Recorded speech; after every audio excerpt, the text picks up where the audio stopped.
In December 2019, there was a cluster of pneumonia cases in China.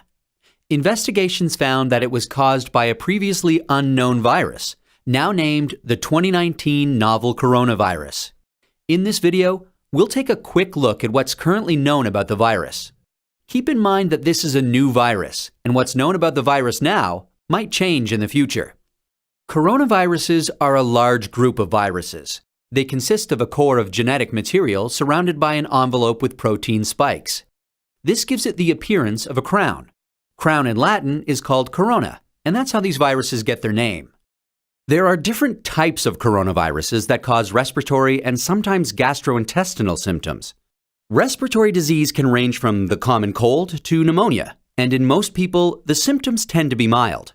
However, there are some types of coronaviruses that can cause severe disease. These include the severe acute respiratory syndrome coronavirus, first identified in China in 2003, and the Middle East respiratory syndrome coronavirus that was first identified in Saudi Arabia in 2012. The 2019 novel coronavirus was first identified in China.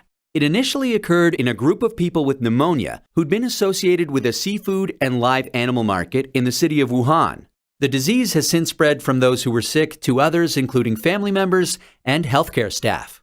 There are many cases at present, and the disease has spread within China and also to a number of other countries. So, where did the virus come from? It's known that coronaviruses circulate in a range of animals. Sometimes these viruses can make the jump from animals to humans.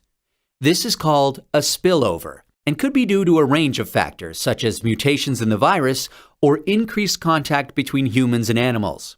For example, MERS-CoV is known to be transmitted from camels and SARS-CoV from civet cats. The animal reservoir of the 2019 novel coronavirus is not known yet. How is it transmitted? The exact dynamics of how the virus is transmitted is yet to be determined. In general, respiratory viruses are usually transmitted through droplets created when an infected person coughs or sneezes, or through something that has been contaminated with the virus. People most at risk of infection from the novel coronavirus are those in close contact with animals, such as live animal market workers, and those who are caring for people infected with the virus, such as family members or healthcare workers. So, how does the disease present? Well, from what is known so far, there can be a number of symptoms ranging from mild to severe. There can be fever and respiratory symptoms such as cough and shortness of breath.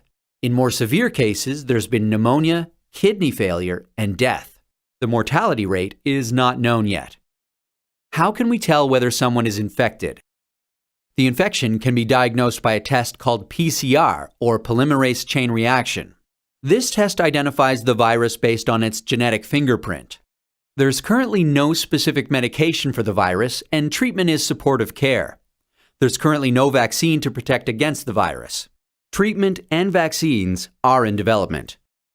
How do we prevent transmission of the virus? This new virus currently has a limited geographic spread.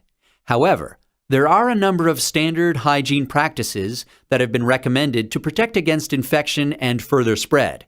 These include covering your mouth and nose when coughing or sneezing with a medical mask, tissue, or flexed elbow, avoiding close contact with those who are unwell, the appropriate use of masks and personal protective equipment, especially in a healthcare setting, washing hands regularly with soap and water or alcohol-based hand rub.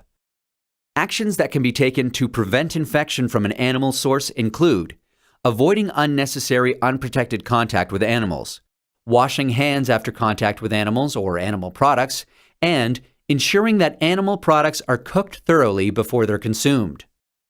It's important to stay home if you're feeling unwell, but if you have a fever, cough, and difficulty breathing, seek medical care early and share your previous travel history with your healthcare provider. That's a quick look at this emerging infectious disease. Given that this outbreak is evolving rapidly, what's known about this virus can change. Please check the websites below for the most up-to-date information.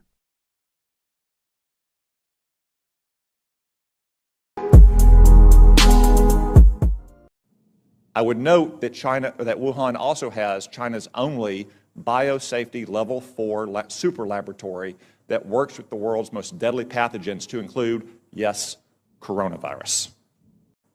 They also claimed for almost 2 months, until earlier this week, that it had originated in a seafood market in Wuhan, that locals had contracted it from animals in, say, bat soup or snake tartare. That is not the case. The Lancet published a study last weekend demonstrating that of the original 40 cases, 14 of them had no contact with the seafood market, including patient 0.